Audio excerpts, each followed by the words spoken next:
자, 두 번째 키워드 확인해 보겠습니다. 모든 말이 증거. 모든 말이 증거가 될 수 있다. 인용된 얘기죠, 이거? 자, 기사로 확인해 보겠습니다. 씁쓸한 이재명 민주당 대표, 기자회견도 없는 취임 100일. 오늘이 이재명 대표 취임 100일이 되는 날이거든요. 그럼 통상 100일, 뭔가 딱 이른바 쉽게 말씀드리면 뭔가 이렇게 딱 떨어지는 숫자가 있는 그 시점에 기자회견을 하면서 그동안에 어떤 성과가 있었습니다. 그리고 앞으로 이런 포부가 있습니다. 계획이 있습니다. 이런 걸 얘기하거든요. 통상적인 거죠. 근데 오늘 기자회견도 없습니다. 어떤 입장이 나올 수도 있겠지만 아직까지는 모르겠습니다. 그러니까 다른 통상적인 상황과는 다른 이례적인 모습이라는 거죠. 그래서 기사로 다뤄집니다. 기자회견도 없는 취임 100일이다. 좀 더 보겠습니다. 자, 취임 직후에는요, 유능한 야당이 되겠다 이렇게 외쳤습니다. 그리고 그 사이에 여러 가지 정책도 내놓고 있습니다. 그것보다는요, 사법 리스크라는 이 지점을 더 주목을 받은 겁니다. 그리고 당까지 지금 휘청거리고 있는 거 아니냐 이겁니다. 이재명 대표의 취임 100일 모습을 상황을 설명하고 있는 거죠. 이게 첫 번째 기사고요. 다음 기사 보겠습니다. 그동안 이재명 대표요, 공식 회의석상에서 약간 뭐랄까요, 미리 준비해온 적어온 얘기 이외에 기자들의 질문을 받고 답하는 경우가 최근에 거의 없었습니다. 이른바 어떤 회의라든가 어떤 행사 끝나고 나왔을 때 기자들이 통상 여러 가지 현안 질문을 하거든요. 많은 정치인들 그 자리에서 많이 중요한 얘기도 꺼냅니다. 그러나 최근에 이재명 대표는 일절 얘기를 안 했습니다. 자, 이와 관련된 내용입니다. 여기 보시면요. 이재명, 모든 말이 재판의 증거다. 취임 100일 회견도 안 한다.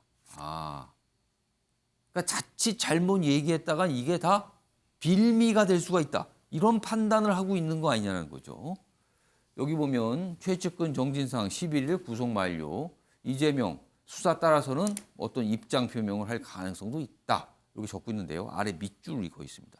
지금 사항에 대해서 좀 더 설명을 하고 있는데 익명의 민주당 관계자를 인용해서 설명을 좀 하고 있죠. 검찰은 끝내 이 대표를 재판에 넘길 것이다. 그러니까 지금 민주당 내부에서는 기소할 걸로 보고 있다는 겁니다. 지금요.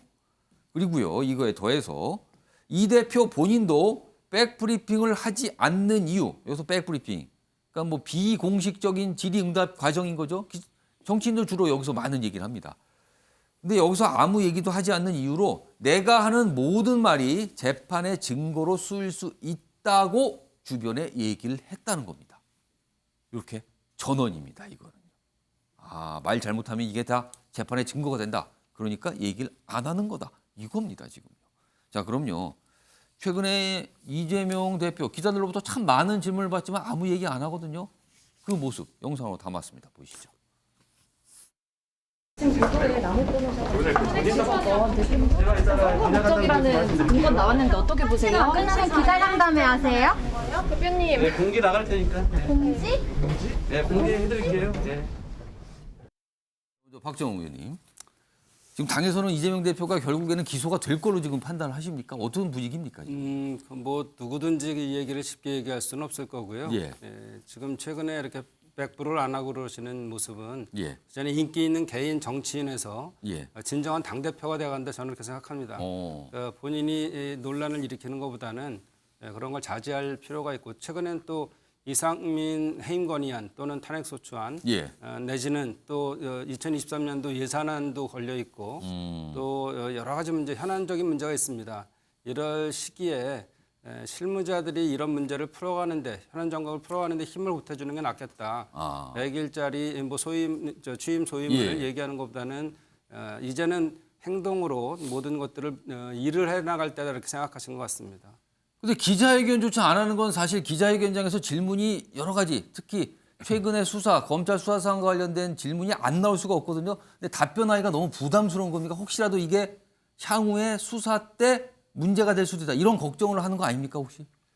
그거는 우리가 월수금에 갖는 예. 당대 최고위원회도 있었고 많은 발언 기회가 있었기 때문에 예. 그렇게 굳이 100일에 대한 소임 취임 소감을 얘기할 필요는 없는 거고 좀 전에 말씀드린 것처럼 예. 현안이 너무 복잡하게 얽혀 있고 예. 원내대표가 풀어야 될 일들이 많이 있거든요. 예. 이럴 때 괜히 논란을 일으킬 필요는 없지 않느냐.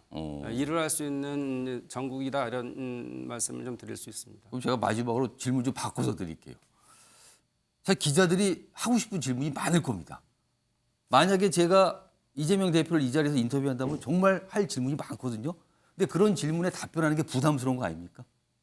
뭐 없지 않아 있겠죠. 그리고 아까 그 기사에 예. 뭐 확실한 건 모르겠다면 측근의 이제 주변 사람한테 예. 얘기했다고 하지만 실제적으로 이제까지 여러 가지 압수수색을 통해서 또 그 본인이 얘기한 걸 가지고 계속 꼬투리 삼고 이런 모습들을 보면서 예.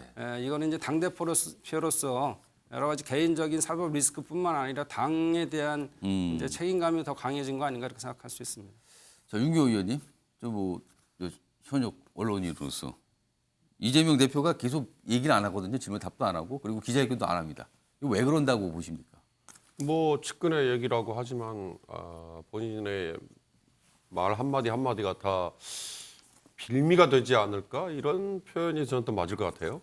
아까 뭐 재판의 증거라고 예. 얘기했는데 이건 굉장히 구체적인 설명인 거죠, 이거는요. 그렇죠. 빌미가 된다. 그러니까 아마 이 대표 입장에서는 사법 리스크라고 아주 추상적으로 표현이 돼 있었지만 예. 경선 때부터 뭐 계속해서 당 대표 내부의 예. 경선까지 계속 이어지는 상황인데 대장동과 관련해서 이미 등장한 주요 인물들 뭐 유동균이 뭐 김만배니 예. 남욱이니 정영학이니 이들에게서 과연 어떤 증거가 구체적으로 나올까 이걸 주시했는데 예. 갑자기 당대표 되고 나서 본인의 가장 측근 중에 측근이라고 얘기하는 김용, 정진상 예. 이 두 사람에 대해서 검찰이 치고 들어왔다 이렇게 표현하면 뭐 맞을지 모르겠습니다만 그것도 엉뚱하게 무슨 정치자금법이라든지 그다음에 뭐 뇌물수수라든지 예. 이런 걸로 들어왔잖아요. 그러니까 그건 아마 이재명 대표 입장에서도 예상하지 못했던 일이 아닐까 싶어요. 예상하지 못한 방향으로 수사가 지금 전개되고 있는 거 아니냐? 그렇죠. 그러다 보니까 지금 대장동 관련해서도 주요 인물이 아까 제가 말씀드린 그 기존에 있었던 4명이 아니라 예. 막 뒤섞여가지고 이게 정진상과 김용이 대장동과 관련해서 뭔가 돈이 거기로 간 거 아니야라는 예. 그냥 짐작이나 추정만 하는데 검찰은 지금 그 돈에 관해서 전체 그림은 그려서 내놓은 적이 없잖아요. 예. 그런 점이 아마 이재명 대표에게 예. 지금 시점에는 말 한마디 한마디가 빌미가 되는 거 아닌가라는 생각인데 문제는 그럼 이재명 대표에게 검찰이 언제 직접 칼을 들이댈 거냐. 예. 이거야말로 아무도 모르는 거 아니에요? 지금 모릅니다, 그걸. 또 음모론적인 관점에서 얘기하는 분들은 최대한 총선 전까지 시간을 시간을 끌다가 그때 가서 칼을 들이댈 것이다라고 얘기하는 분들도 있잖아요. 근데 총선이 지금 1년 6개월 남지 않았습니까? 그렇습니다. 그렇게 많이 남은 상황에서 어떻게 보면 제1야당 대표가 손발이 다 묶여버리는 뭐 이런 것 자연스럽게 그런 효과가 예. 나올 수 있으니까 그러니까 지금 시점에는 아마 이재명 대표에게는 어떤 전략도 어떤 전술도 참 짜기가 어려운 상황 아닐까 그렇게 알겠습니다. 분석이 되네요. 최영철 편집원도 지금 현역 기자시니까요. 다른 질문도 드릴게요. 두 분께 똑같은 질문 드렸는데 왜 뭐 기자회견 안 하나, 왜 묵묵부담인가, 뭐 이거에 대한 이유를 두 분께서 이제 분석해 주셨는데 최영철 편집위원께는요. 만약에 오늘 이재명 대표를 만날 자리가 있었다고 가정을 해보겠습니다. 기자회견 또는 다른 자리에서. 그러면 최영철 편집위원은 딱 한 가지 질문, 뭘 질문하시겠습니까 지금? 당이 어떻게 되겠습니까? 한번 물어보겠습니다. 당이 어떻게 되겠냐? 그렇습니다. 지금 당 내부에서는 지금 이대로 가서 되겠느냐는 그 목소리가 굉장히 분출하고 있습니다. 대표로서 그 말을 듣고 있을 텐데 예. 그 말에 대해서 어떻게 대처를 할지 그 책임자는 사실 이 당이 분열될 것인가 통합된 채로 계속 갈 수 있을 것인가 예. 이것에 대한 판단을 내려야 되거든요. 예. 근데 그 부분에 대해서 이 대표께서는 어떻게 생각하시냐고 묻고 싶은데 예. 말씀을 안 하시겠죠. 그것은 결국에는 분열로 가자는 그런 대답을 그 이끌려는 그런 질문인 것 같아서 나는 대답 안 하겠습니다. 예. 이렇게 하실지 싶은데 근데 지금 그 이재명 대표의 가장 큰 문제는 정치인은 말로써 정치를 하는데 정치인이 뭐 돈을 뿌립니까? 아니면 뭐 축구로 합니까? 뭐 예. 그건 아니잖아요. 말로 하지 그렇죠. 않습니까? 말이죠. 그렇습니다. 말로 하는데 지금 이 대표의 말이 신뢰 자본이 자본잠식 상태다.